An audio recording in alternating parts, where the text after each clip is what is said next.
time to you.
Good evening, everyone, and welcome to the 7th episode of Sundays with Apollo.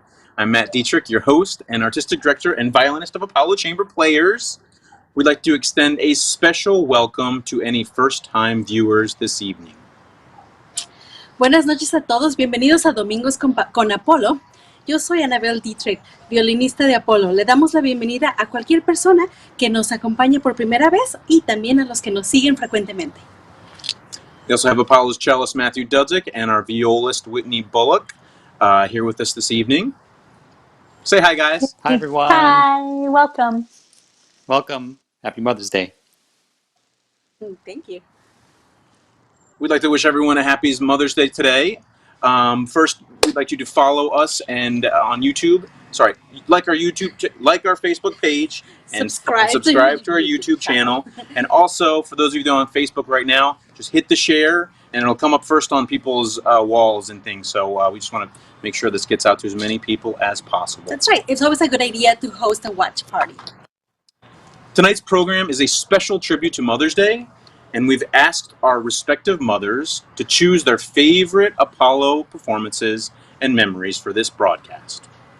We will be presenting a digital world premiere by Houston-based composer Mark Buller later in the program, along with our 20 by 2020 commission by Pamela Z, and a performance of a newly discovered piano quintet by Florence Price with York College professor and pianist Ken Osowski.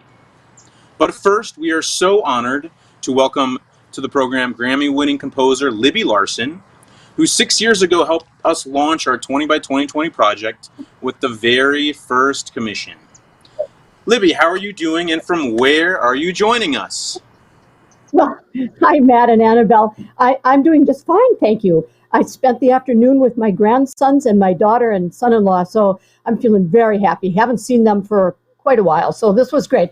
I'm in Minnesota, just a little bit north of you, where it is 4 degrees today, and it started out snowing, believe it or not. But the sun is out now, and it's a wonderful Mother's Day. I'm really happy to be with you in Houston. The miracle of technology. It's so cool.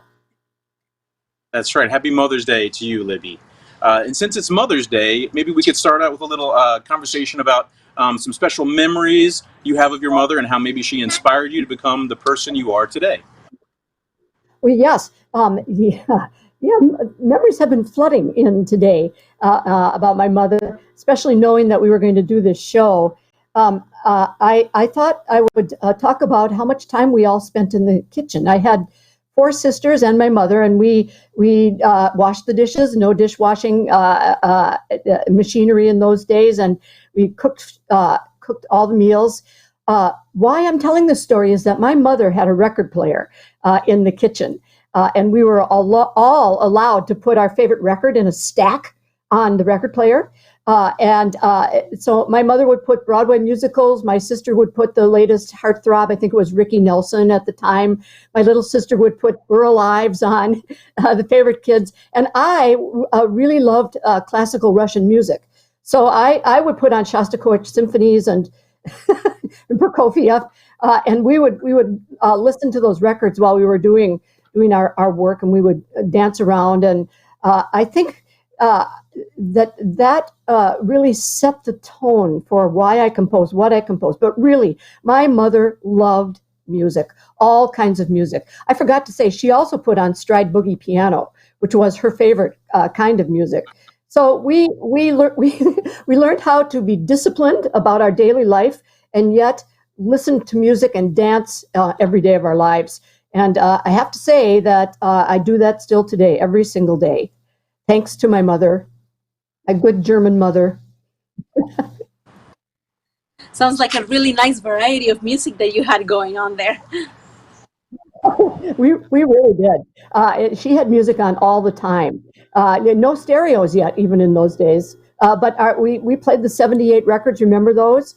No, and we always had a stack this tall on the record player, and it was really music morning, noon, and night around our house. Although I am the only musician in our family, the only one who actually took up an instrument and played it, and still play, and of course now compose. The rest of my sisters love music, but I'm the only musician, the only one who caught the bug, shall we say. Can you tell our viewers what your main instrument was? Yes. I played piano for 15 years. I started at age 7 and then kept it up for 15 years. I also sang starting at age 5, started singing in Gregorian chant choirs and really kept singing in choirs all the way through graduate school. I had a brief stint thinking I might become an opera singer. That lasted about 6 months until I could see the looks in the audience faces when I was singing. And I realized that I would rather write for instruments than do what you guys so brilliantly do, which is to deliver the music. I thought, ooh, maybe I should give you the music. And I play a little harmonica. I learned the ukulele during the sheltering in place. I decided it was time for ukulele, so I've learned that. Dabbled with electric bass. I dabbled along with it. Which one? Do we have a ukulele concerto coming up? How about a chamber piece for ukulele and Apollo? Okay. I know you did write for the Hardanger fiddle. Is that correct? I did. Yes, I did. Yes, for inside piano and Hardanger fiddle. Yes, a beautiful instrument. Yeah, I love all the. Well, I don't love all the instruments, but I love so many of them. I think I take after Mozart in that way, who wrote, of course, for all kinds of instruments that we're not hearing today, including the glass harmonica. I just love sound, and I really am born to make shapes out of sound, just to communicate what it's like to be alive. We call that composition, and I'm really grateful that I've been able to spend all these years composing music, and now celebrating Mother's Day composing music. It's fabulous. Well, Libby, it's been 6 years. I know it maybe seemed like shorter or longer, but it's been 6 years since our Sorrow Song and Jubilee premiere here in Houston, and we wanted to maybe ask you to set up. We're gonna show the world premiere performance, which was at Duncan Recital Hall at Rice University in 2014, and this was the inaugural. This is the piece that launched our 20 by 2020 commissioning project, and unfortunately, we were to be together last night for the final concert of the project with our Jennifer Higdon commission, number 20. But you are our first commission, and why don't you kind of set up what Sorrow Song is about and what viewers can expect to hear. Yes, I can. When you contacted me, which by the way was just out of the blue, you just wrote me an email and said, "Would you like to write a piece of music for us?" And I said, "Well, who are you?" Then I heard you play, and I said, "Oh, that's who you are. Yes, of course. I would love to write for you."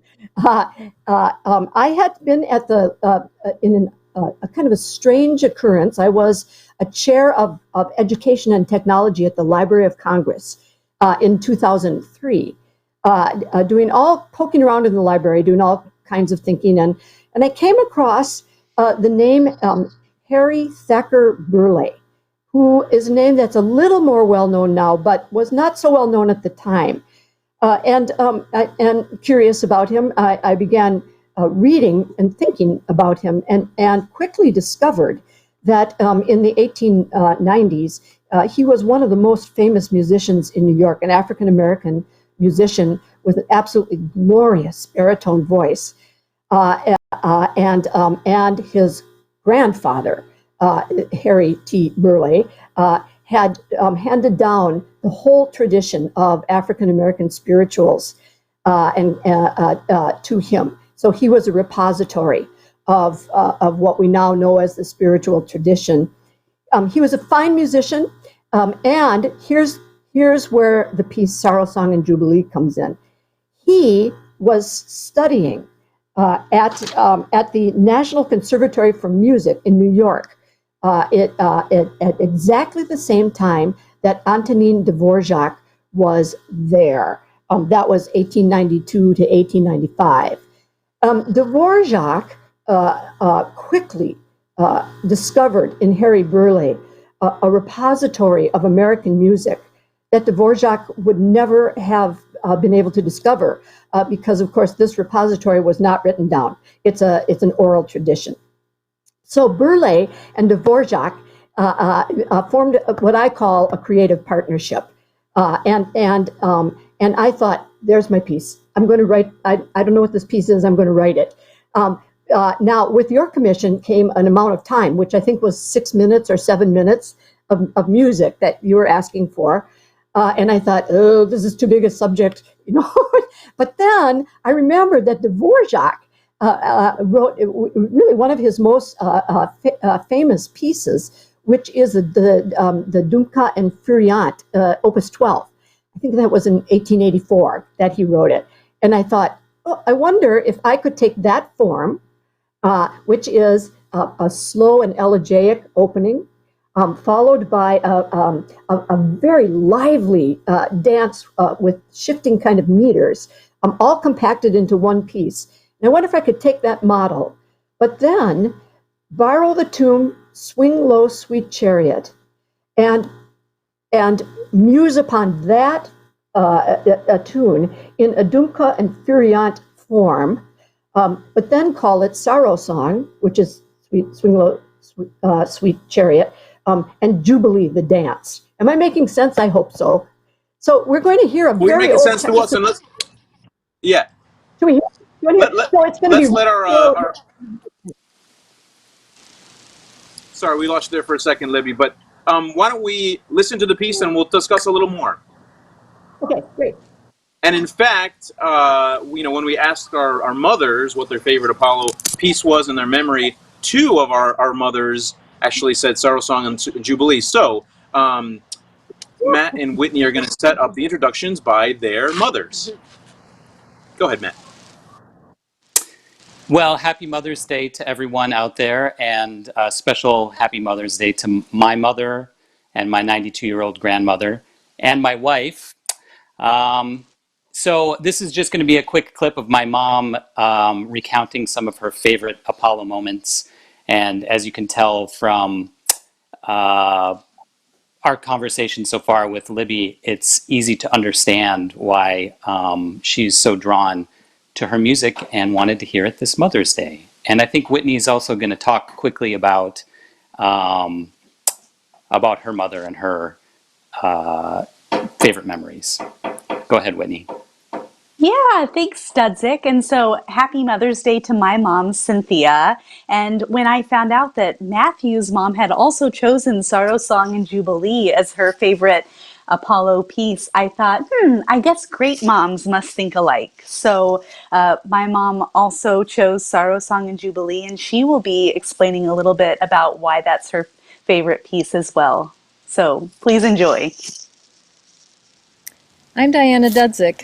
Apollo cellist Matthew Dudzik is the oldest of my 3 children.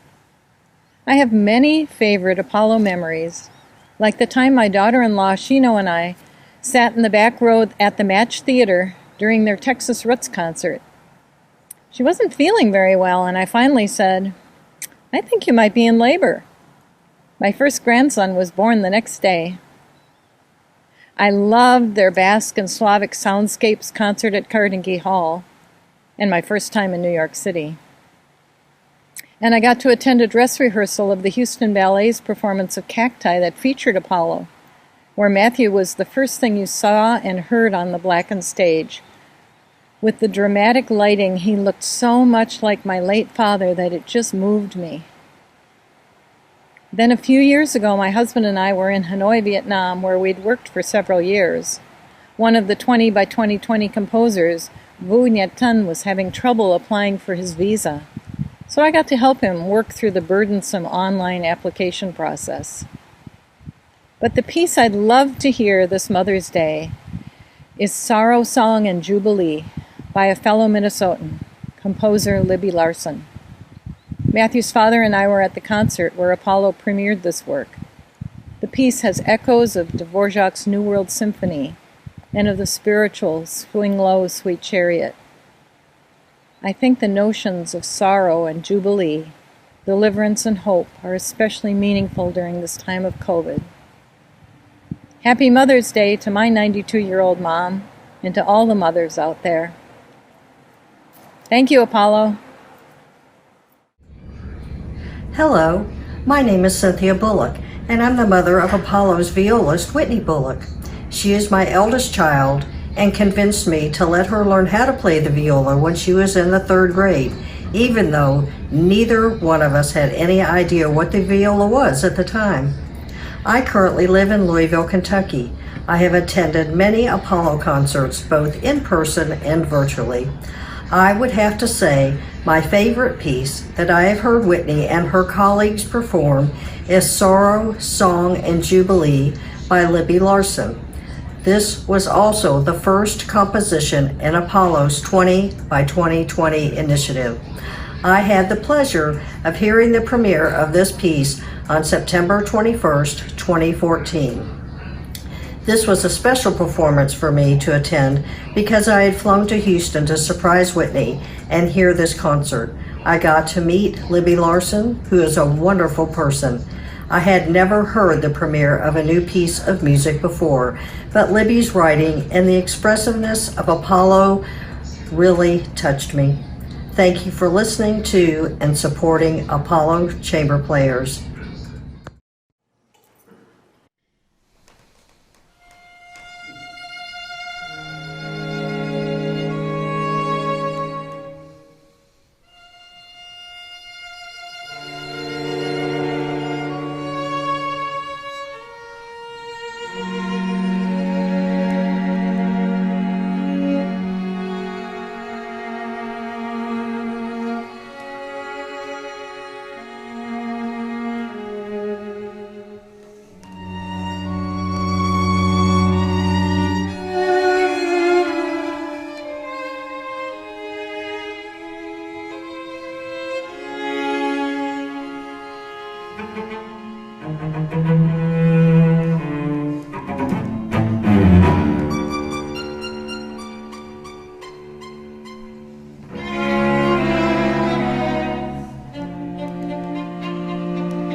right, Libby.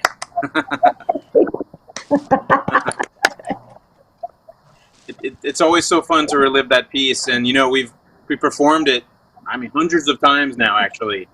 So you should be getting a big check from BMI, right? No, it's just thrilling to be back in the hall with you. At the premiere, it's just thrilling. You just can't even imagine how thrilling it is. Oh boy, thank you. It's really fun, and I wish I was getting a big check from BMI. I can buy you that dinner with it. Yeah. Well, let's see it. Let's open this up to some questions from our viewers. Ben, do we have any questions so far for Libby or for anyone?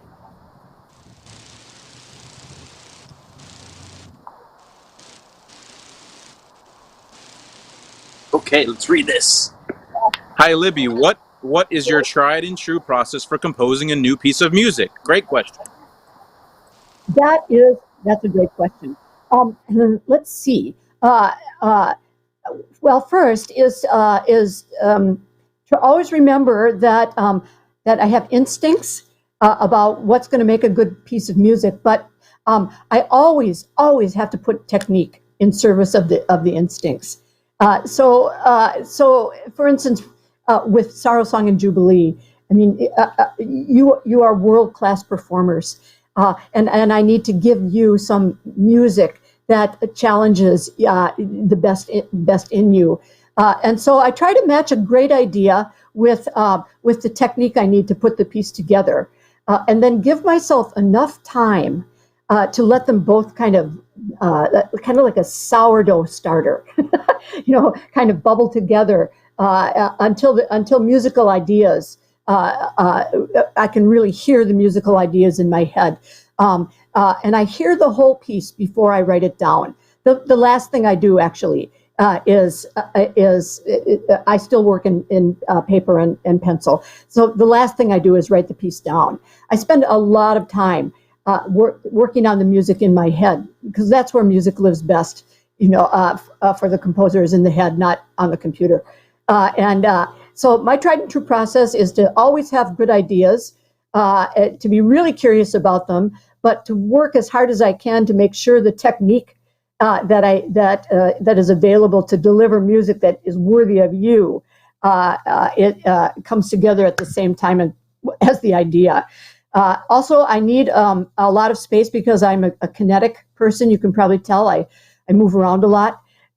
And so I spend a lot of time outdoors, long distance running, gardening, in a beautiful yard like you're sitting in, Matt and Anabel, just trying to take in nature to balance out all the head work of composition. And that's what works. It seems to work for me almost every time. There's been some failures, but in general, things work. I think you glean a lot of your your inspiration from your runs. Is that correct? Are you still running how many miles a day? And do you still go through the entire piece in your head? I do. Yep, I do. I ran this morning for 5 miles. Yep. And I try to do at least 3 and then as many as a day will give me. And I do. If I can get my body tired out, then I can think the music through in my head. Yeah. Hey, Whitney, would you like to read the next question? Yes, so Jessica asks, for Libby, what is some music that has influenced your compositional style? Oh, Jessica, that's also a really great question. I listen to a lot of music. Oddly enough, I tend to listen to I listen to popular music, a lot of it. I listen to a lot of rock and roll, a lot of blues, mariachi music, all kinds of music. I listen to, and I try to let it just live side by side. So there might be a Russian symphony and Chuck Berry in my head at the same time. And then I let Chuck Berry's, let's say, Maybelline, play itself out in the Russian symphony that's in my head. It's kind of craziness going on up here a lot of the time. But I put as much music in my head as I can, and I've decided that like you, like all of us, I'm alive in a world where there are a lot of us who listen to a lot of different kinds of music, and love it. So I am all for letting all kinds of music influence whatever comes off of my pen at the time. Like Sorrow Song, it's American. That really is American music. It comes from the African American tradition, and is filtered through the finest Western European technical training. To me, that's American, and I love writing music that way. Thank you for sharing that, Libby. Yeah. Any other questions for us right now, Ben? Okay, we have a lot of comments about Mother's Day. And thank you, everybody, for those. It's really nice. Well, Libby, I think we should continue with our program, but if you don't mind staying on, we may have some other questions towards the end. It's been so fabulous talking with you. Thank you so much for being with us. You're just such a wonderful person, on top of being a composer, one of the greatest composers. So we thank you for being with us. Our viewers, thank you. And let's continue now with our next piece. So yes, so a few days ago when I asked my mom to think about what piece she had good memories from, she mentioned a couple things, and then she actually surprised me with her choice. But now I understand why. My mother married a symphonic musician, and she's not a musician herself, but she has been going to orchestra concerts her entire life since she was 18 years old. So she's kind of difficult to impress. And so I think that's the reason why she chose the piece that she chose, is because this is another very eclectic composer that has very many different influences that you don't find in a lot of the most symphonic works that are written even nowadays. So yeah, my mom is Julieta Cuecuecha, and she will be introducing herself and the piece that she chose from Mexico. Hola, yo soy Julieta Cuecuecha y los saludo desde la ciudad de Toluca, en México. La pieza que escogí se llama Unraveling, o Desenredándose. Recuerdo esta pieza porque asistí a ese concierto mientras visitaba Houston para cuidar de mi nieto. Tuve la oportunidad de conocer a la maestra Pamela Z, quien es una persona muy agradable en su trato. La compositora hizo un ensamble con su voz, la computadora y el cuarteto de cuerdas. El resultado, algo muy interesante de escuchar. Mi recuerdo favorito de Apolo es la vez que viajé a Nueva York para escuchar el concierto que tocaron en el Carnegie Hall. Fue algo memorable. Felicidades a todas las mamás. Hi, I'm Pamela Z, and I'm talking to you from my studio in San Francisco, and I'm the composer of The Unraveling. When Matthew approached me about making a piece for the Apollo Chamber Players, and when he said that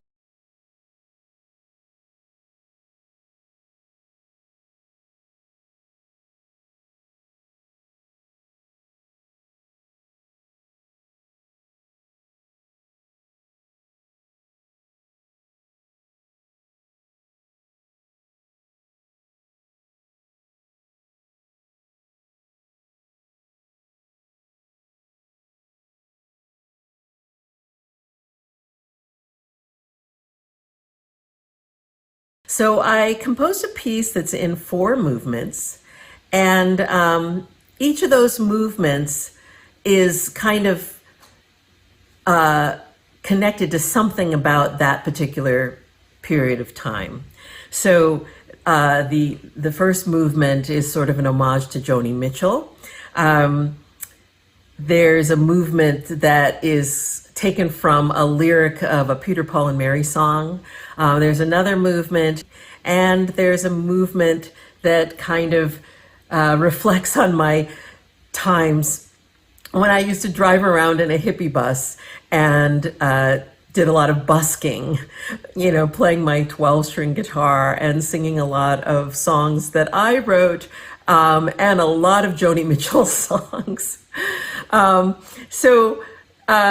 In any case, I hope you really enjoy this performance of The Unraveling by the Apollo Chamber Players. Thanks so much for tuning in.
17. Lord, I'm 16. Lord, I'm 21. Lord, I'm 16. Lord, I'm 21. Lord, I'm 22. Lord, I'm 21.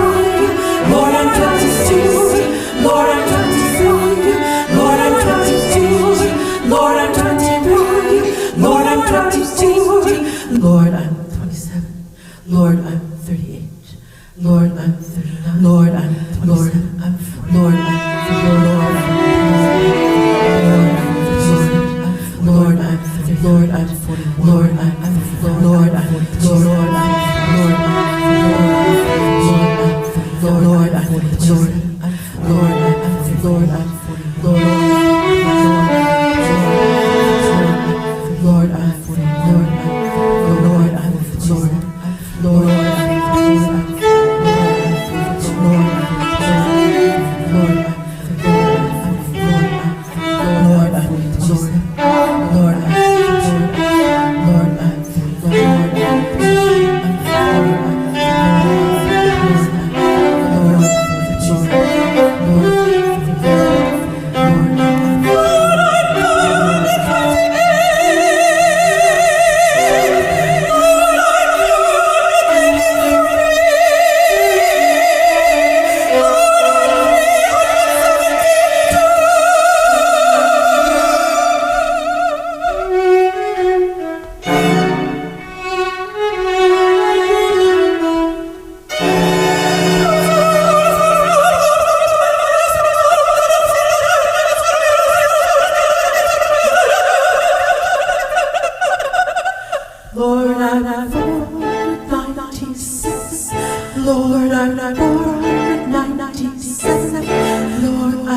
We hope you enjoyed The Unraveling by Pamela Z. We had a really wonderful time working with her. That was our first electronic commission. And actually, just a quick update on Pamela. She won the Rome Prize, or she found out she won when she was in Houston for the premiere in March. And she started her tenure in Rome in September. She was caught up in the COVID pandemic madness in February and March, and unfortunately, her tenure was shortened, and now she's safely back in San Francisco, which is great. But we wish Pamela well, watching from San Francisco. So we're going to do something we've never done this in any of our episodes of Sundays with Apollo, at least not yet. What are we going to do, Anabel? We are going to premiere a piece for you right here, right now, live. Our first digital world premiere. This is by a Houston composer. He's a fixture of Houston's composition scene. His name is Mark Buller. We've had some past collaborations with him, and he's just a wonderful guy and wonderful composer to work with. He's going to introduce this piece. It's from a collection of his quarantine miniatures. Take it away, Mark. Hello, my name is Mark Buller. I'm a composer, and I am proud of my association with the wonderful Apollo chamber players. Really a force for beautiful music, chamber music, and, as everyone in the audience knows, contemporary music here in Houston and around the world. Several weeks ago now, feels like a lot longer, I started a project called Quarantine Miniatures, where basically every day I wrote a brand new piece for anybody who wanted one. A short little piece, generally anywhere between 30 seconds and 2 minutes, for all sorts of instruments. Traditional instruments, such as the one we're going to hear today for 2 violins, everything from there to traditional Indonesian percussion, a children's choir in Taiwan, whatever, whoever has wanted has asked, and it's been a lot of fun. I was really happy to have been able to write one for Matt and Anabel. A little piece for 2 violins I called a 2-part invention. It follows some of the procedures that Baroque era composers would have done, contrapuntal procedures of imitation, where one violin will imitate the other and then back and forth. Just an awful lot of fun. I had, writing a short piece one afternoon. Today also is Mother's Day, so of course I'd like to thank my mother and my father, of course, but specifically today, Mom, for always being there, for being great, and for helping foster, I guess, musical creativity in me from a young age. She even asked for piano lessons for me for a while, and if she's watching, great job, Mom.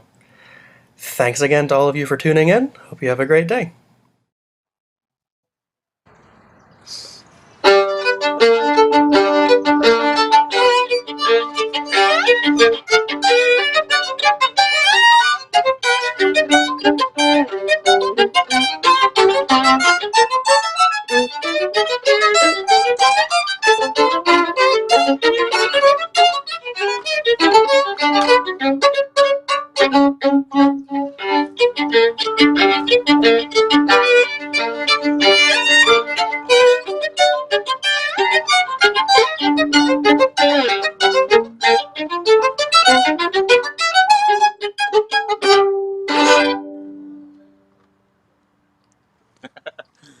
All right. But in case you missed it, we're going to run it again because it's such a short little fun piece. Okay, we got to take advantage of this quarantine. So here again is Quarantine Miniatures. Number 18. Number 18 by Mark Buller. Let's do it this time with feeling, honey.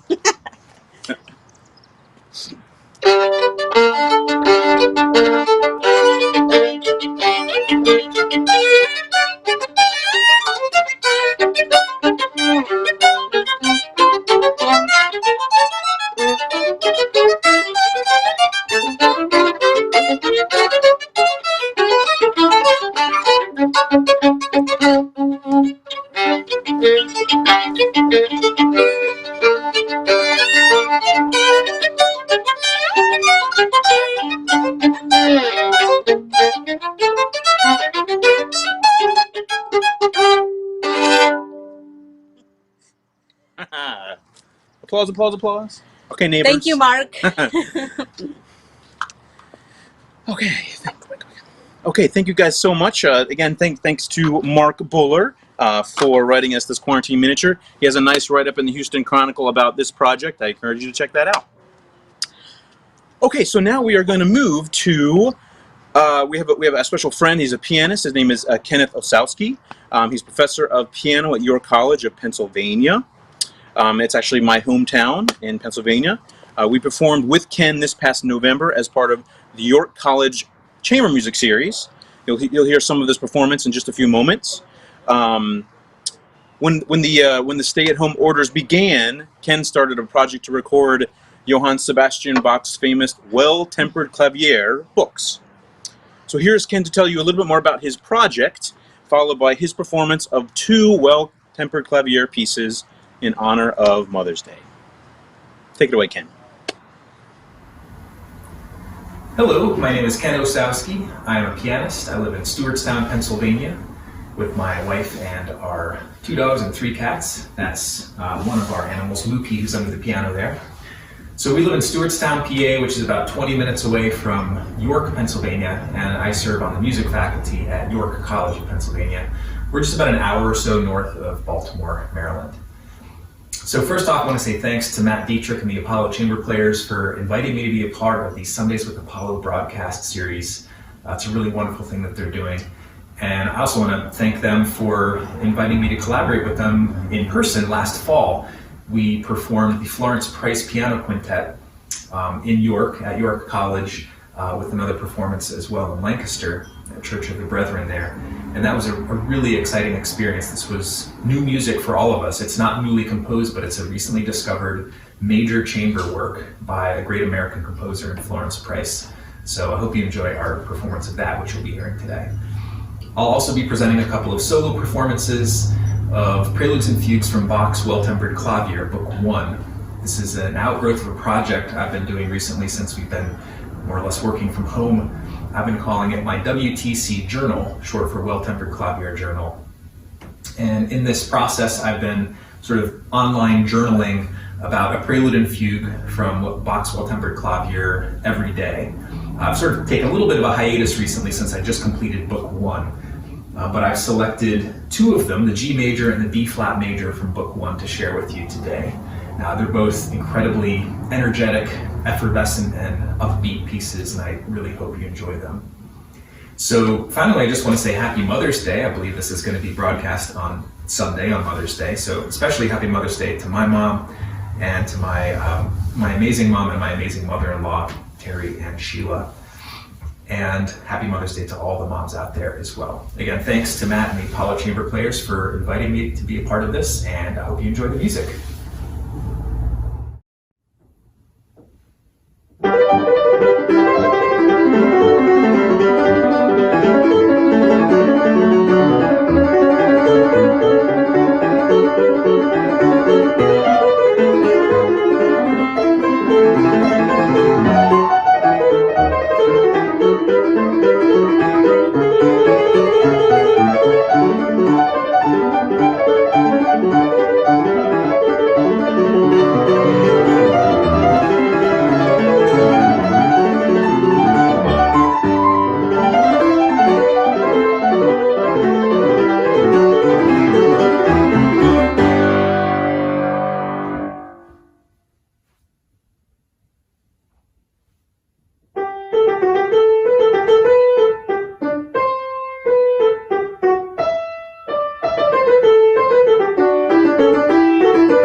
A big thanks to Ken in York, PA, for taping those wonderful preludes.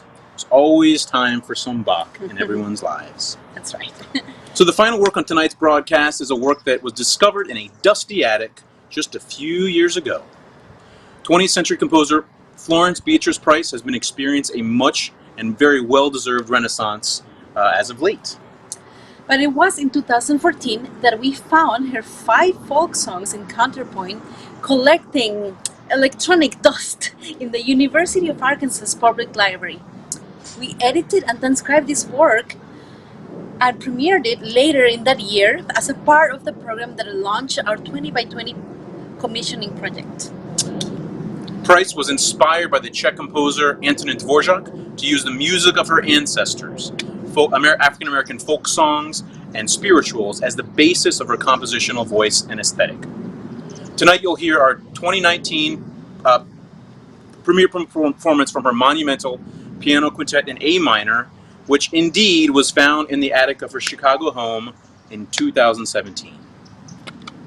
This was my mom's choice as her favorite Apollo performance, and I'll let her introduce herself in the piece. Take it away, Mom.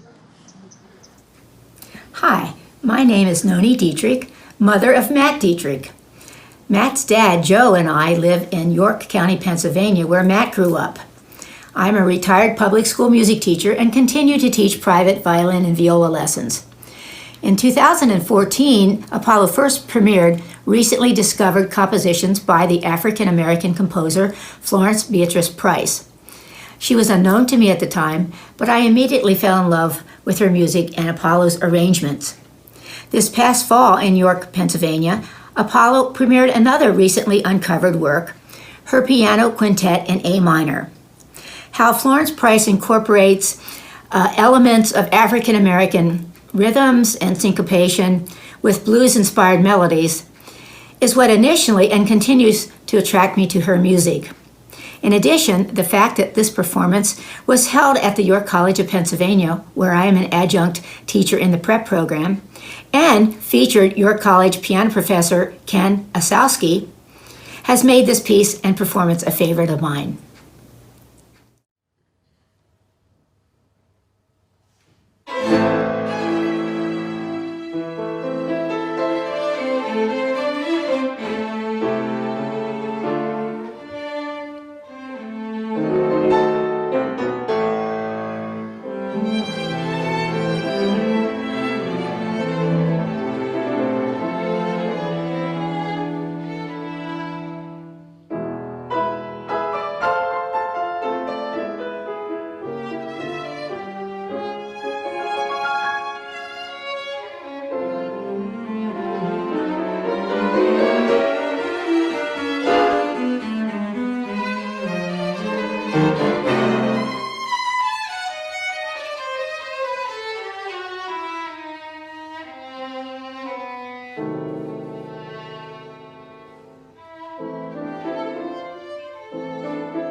Well, it was so fun reflecting and watching that performance again. A lot of my elementary school teachers and friends from my hometown were in attendance at that particular concert. We were supposed to have performed or done the premiere last night at our season finale concert, along with the 20th commission of our 20 by 2020 project. That will be on hold. However, I'm pleased to say that we found a new date to reschedule both our March and our concert last night, our May 9th concert, will take place October 17th at Zilka Hall in the Hobby Center. So we're going to combine that program. It's going to be all day. No, just kidding. But it'll be our 19th to 20th commissions, and we hope by that time we'll be able to perform in person in some socially distanced, safe fashion. So, Libby, I think it works for you as well, and we'll keep we'll honor the integrity of the program that we were planning on last night and also in March. Thank you for sticking around, Libby. I think we have maybe one other question from a viewer. Why don't you put that up, Ben, please? And I think, actually, I can't see it right now, but I think the question is, it's by Mark Sophia, and it's he's asking how many other works. Oh, here we go. Let's see here. How much amazing music is lost in drawers in attics? I actually think that's pertinent to Libby because she still uses pen and paper to write her music. So That's true. I can only imagine that there are thousands of pieces of music that are that have been penned and put gently in boxes and now are in attics and basements waiting to be discovered. I wish that all that music could just break free of the boxes, and just make its way to performers. But that's part of the treasure hunt for the future, is to discover how many wonderful pieces of music there really are being written and are waiting to be performed and heard. My music is stored in boxes in my basement, so hopefully it'll join the thousands of other pieces, and I hope it's all played someday. I really, really do. Thank you. So, Libby, are you finding yourself with more inspiration during these times, or do you find yourself actually having a harder time to compose right now? Well, very good question. I haven't been composing much. I've been cleaning my house and fixing dings and trying to take control of things that I know I can control, like cooking and gardening. I have ideas for pieces, as I always do, and I'm just about to start a new piece for clarinet and violin for two friends of mine, Osmo Vanska and Aaron Keefe. It's a little difficult to compose into a void, I have to tell you. I finished an orchestra piece in the beginning, or actually April 15th, for a concert for this summer that has been canceled. And it's a very strange feeling because when I compose, I embrace you, the performers, and I embrace the audience, and I embrace the energy that we're all anticipating making. But pretty soon all of this will be a memory that happened a long time ago. And I'm looking forward to that day when we can all get together in person and make music and enjoy life with each other. Hopefully it'll be soon. I think that's a beautiful sentiment, Libby. And we have a couple of photos here from our premiere in 2014 of Sorrow Song and Jubilee. There we are in person. Isn't that lovely? Oh, great. And this is from Carnegie Hall, which is one of my mom's memories. That's right. Carnegie Hall. It is the Houston Carnegie Hall, if you will. Right. The recital hall at Rice University is one of the best, and we're lucky to perform there. Yeah, we had such a great time working with you, Libby. You were so generous and gracious with your time, being in Houston with us and just working with us. And it was really our second commission piece of Apollo Chamber Players, and we were you just helped us learn so much about the process. Yeah, thank you. And actually, Matt or Whitney, do you have some questions for Libby? Well, I guess I have a question and a comment, because what Matt just said about how you sort of helped us discover that we had this what's it called, like a love for bringing new music into the world. One of the things that you said to us in a rehearsal that we still talk about to this day when we rehearse as an ensemble is you said that we needed to escape the tyranny of the bar line. And that has just stuck with us as an ensemble, and we say it to each other all the time. So thank you for that. Yay! And okay, so and actually I'll say a quick memory too. So when we were at the radio station being interviewed and playing a little bit of Sorrow Song and Jubilee, and I just remember that the heavens just opened up, and there was one of those classic Houston thunderstorms that just rained and rained and rained, and I was giving you a ride to our next location, and I remember us running in this torrential downpour, just soaking wet out to my car, and I just thought, oh my gosh, I'm like soaking wet in a rainstorm with Libby Larsen. Whoa, that's so cool. But my question for you is as at dinner that night, I believe you said that you had been intrigued and inspired by shape note singing, and you had wanted to compose a piece based on that. And I was wondering, have you had the chance to do that? I have not yet had the chance to do that. Although I was talking about shape note singing just a couple days ago to a friend of mine, because it is so extraordinary. It's so extraordinary. Yeah. It would be so interesting to see how we could find that sound. So someday we'll have the opportunity and we'll do it. Yes, we'll do it. Awesome. And actually, Libby, could I follow up and ask, why are bar lines so tyrannous? Well, they evolved, as you know, to keep groups of people together, singing one line of music or two or three lines. The bar line evolved as a way of groups of people staying together by seeing the bar line and measuring where they were with it. And over time, we've developed a way of teaching how to read music. And the bar line has become central to how we teach people how to count. But that's not how we make music. Unless a composer says, this is a piece about bar lines. Usually music just transcends time, and it floats on the air, no matter what kind of music it is. And so I find that the bar line can actually put a little bit of a freeze in time in the soul of music making, unless you transcend it. Does that make sense to you?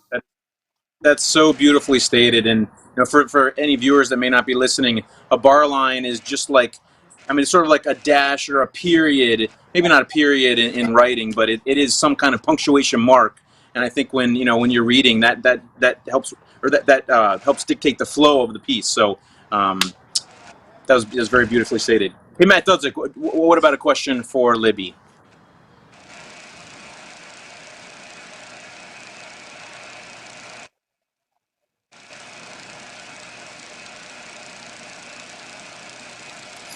Sorry, everyone. I was muted there while my son was asking me questions earlier this evening from upstairs. So I would just love to say to Libby, thanks so much for taking a risk on an unknown group that was just getting their start, and giving us this wonderful piece of music that you gave us. And we've just, like everyone's been saying, we've learned so much from the experience and from you, and we're just very grateful. And I'm personally curious about all of the creativities that's going to come out of this, trying time that we're all experiencing and living through together. And I hope that when you feel like you are ready to compose again, that you share those works with us, and we'll be sure to stay tuned. So thank you again. And it's my pleasure. And I just want you all to know that you've been a real inspiration to me too. Just the joy that you bring to your music making, and the joy that you bring to all of us is extraordinary, and it's really inspiring.